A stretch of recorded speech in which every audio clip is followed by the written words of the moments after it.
It's said that 92% of New Year's resolutions fail. It's also said that 97% of people that go on diets regain any weight that they lost. And it's also said, according to management organization Gallup, that 70% of change initiatives within the workplace fail as well. Why is this? Why is it that change doesn't stick, doesn't last? That's what we're going to explore today. I'm going to walk you through what I call the change cycle. The change cycle. How do you go from a change that you're starting, a decision, a point of decision, to a point where a change is habitual and it sticks, rather than, like a lot of changes, fading away? Once we understand this framework here, when most people quit, it will help us be more mindful, and it will help us achieve any change we want to make in our lives much easier, much faster, and with a lot less stress along the way, because we know the path, we know what's coming up, we can expect it, we can anticipate it.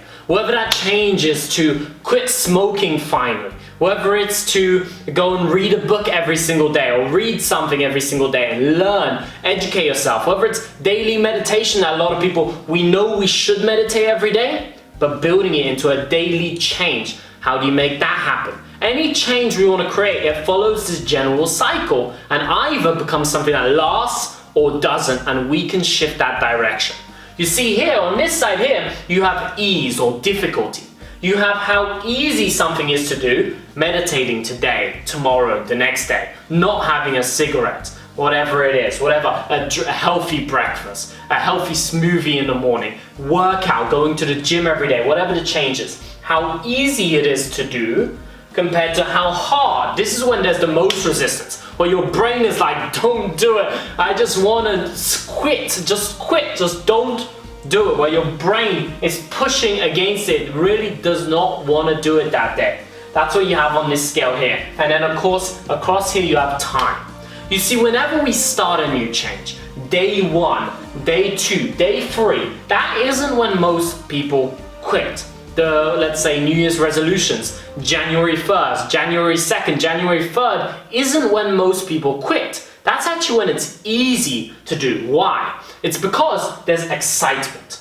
We're excited. It's a new decision. It's a new change. There's a lot of excitement that comes with something new, whether that's January 1st or whenever in the year you're making that change. When you make a new decision, day 1 of going to the gym every day, day 1 of making a decision, daily meditation, day 1 of I'm gonna quit smoking, day 1 of any change is easy because there's excitement. It's something new. It's exciting. It's easy.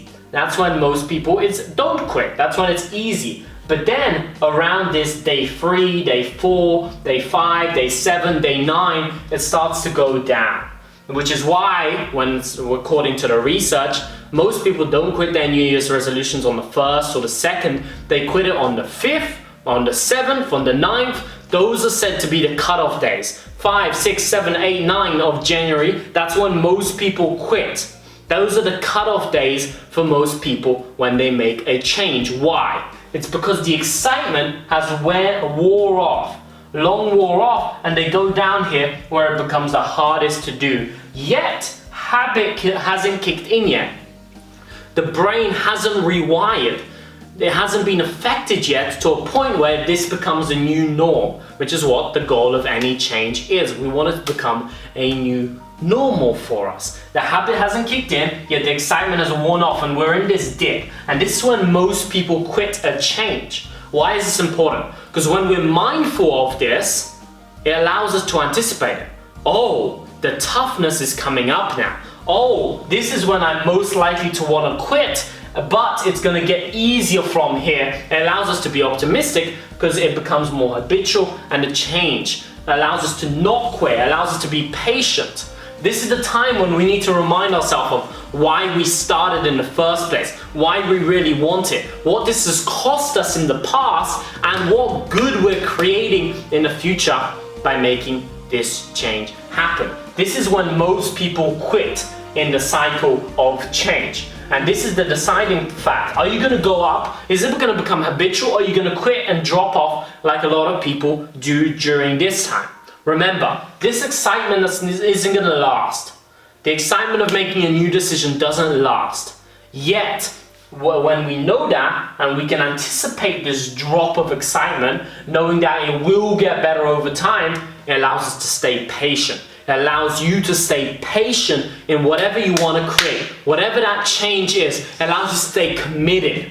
In fact, one of the best definitions I've ever heard for the word commitment is continuing even when the excitement of making a decision has worn off. That's what commitment is. Getting through this part, and once you get through this, these are the days when most people quit. Day 9, day 12, day 18 of a new change. But then around this point, around day 30 or 40 or 50, if you're consistent, if you're doing it every day, it becomes easier and easier and easier, and it becomes more and more habitual. What do I mean by habitual? Part of your new wiring, something that becomes normal. If someone runs every single morning for 2 years, for them not running is more unusual than running. Why? Because the brain has adjusted. It's molded into this new action. It becomes normal. It becomes a trigger that as soon as they wake up, they almost start to put on their clothes, their running gear automatically because they've done it so many times. The cells have fired and wired so many times that it's habitual.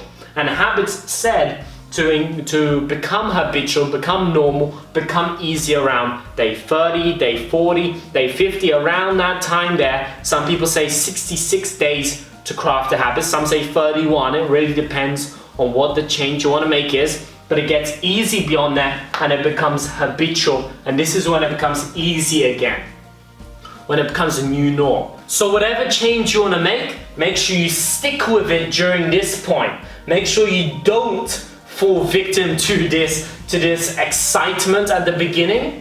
Know that it's not gonna last. Habit lasts, this doesn't. It's gonna go down and the excitement is gonna wear off. But if you stick with it here during this part and you remind yourself why you started, why you should keep going, what your motivation is, and you keep going, you'll become habitual, it become easy again, and you get all the benefits that come with it. So live this in your life. Whatever change you want to make sure you understand this process and be patient, go along with it. Think long term and create the changes you want to make in your life.